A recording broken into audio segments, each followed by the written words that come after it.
বেড়েছে শীতের তীব্রতা। কনকনে শীত ও হিমেল হাওয়ায় জবুথবু হয়ে পড়েছে জনজীবন। দর্শক, এ বিষয়ে আরো জানাতে মৌলভীবাজার ও গোপালগঞ্জ থেকে যুক্ত হবেন আমাদের সহকর্মীরা। শুরুতে চলে যাচ্ছি মৌলভীবাজারে, সেখানে আছেন সহকর্মী আব্দুর রব। রব,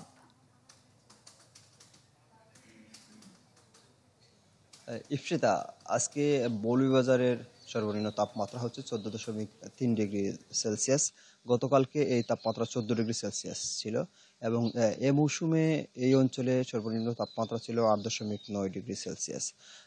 যদি শীতের প্রকোপ বলি, গতকালকেও প্রচণ্ড হিমেল হাওয়া ছিল, যার কারণে যে পরিমাণ তাপমাত্রা ছিল তার থেকে অনেক বেশি শীত অনুভূত হয়েছে। আজকেও আমরা দেখেছি যে কনকনে ঠান্ডা বাতাস থাকার কারণে যে শীত অনুভূত হচ্ছে অনেকটাই বেশি বলা চলে, এবং এই শীতের প্রভাবে আসলে জনজীবনে অনেকটা দুর্ভোগ নেমে এসেছে। বিশেষ করে যারা খুব সকালে বাসা থেকে কাজের উদ্দেশ্যে বের হন, যে শ্রমজীবী মানুষ এবং দরিদ্র মানুষ, তারা বের হতে হয় বলে তাদের এই শীতটা মোকাবেলা করতে হয় বেশি।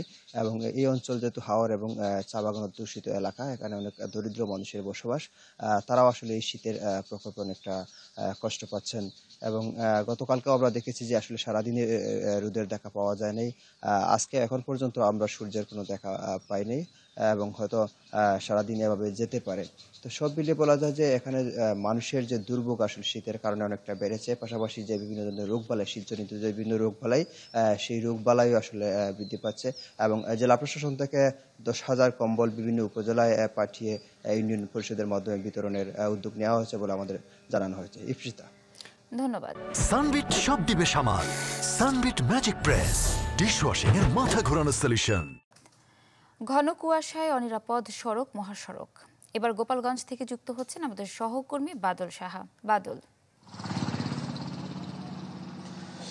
ইপসিতা, ভোর থেকেই কিন্তু যে ঢাকা খুলনা মহাসড়ক এবং গোপালগঞ্জ টেকেরার যে আঞ্চলিক সড়ক রয়েছে, সড়ক দুটি কিন্তু কুয়াশাচ্ছন্ন থাকে। তবে বেলা বাড়ার সাথে সাথেই কিন্তু এই কুয়াশা কেটে যায়। তবে আপনার যেহেতু ভোরবেলা কুয়াশা থাকে, সে কারণে যারা রাতে যেসব বাসগুলো ঢাকা থেকে গোপালগঞ্জের উদ্দেশ্যে বা অন্যান্য জেলার উদ্দেশ্যে ছেড়ে আসে, সেই বাসগুলো কিন্তু প্রতিনিয়ত কিন্তু সড়ক দুর্ঘটনার শিকার হচ্ছে। কারণ হচ্ছে যে কুয়াশার কারণে তাদেরকে হেডলাইট জ্বালিয়ে এই সড়কগুলোতে যান চলাচল করতে হয়। ফলে আপনার অসাবধানতা বশত গাড়ি চালানো বা ঘুম ঘুম চোখে থাকলেই কিন্তু এই সড়ক দুর্ঘটনাগুলো ঘটছে। আরেকটি বিষয় হচ্ছে যে আমি গোপালগঞ্জ আবহাওয়া অফিসের সাথে কথা বলেছি, তিনি আমাদেরকে জানিয়েছেন যে আজকে কিন্তু সকাল 6টায় গোপালগঞ্জে আবহাওয়া যে তাপমাত্রা সেটি রেকর্ড করা হচ্ছে 10.5 ডিগ্রি সেলসিয়াস এবং আপনার যে বাতাসের যে আর্দ্রতা, এই বাতাসের আর্দ্রতা ছিল আপনার 91%।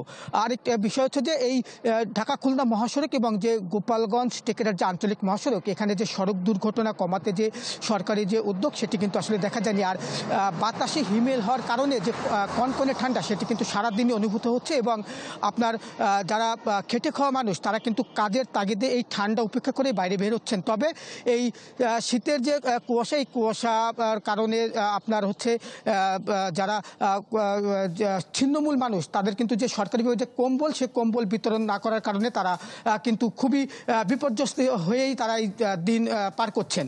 এই ছিল আমার কাছে গোপালগঞ্জের শীতে মহাসড়কের যে কুয়াশার যে সমস্যা, সেই সমস্যার সবশেষ খবর। বাদল, ধন্যবাদ আপনাকে।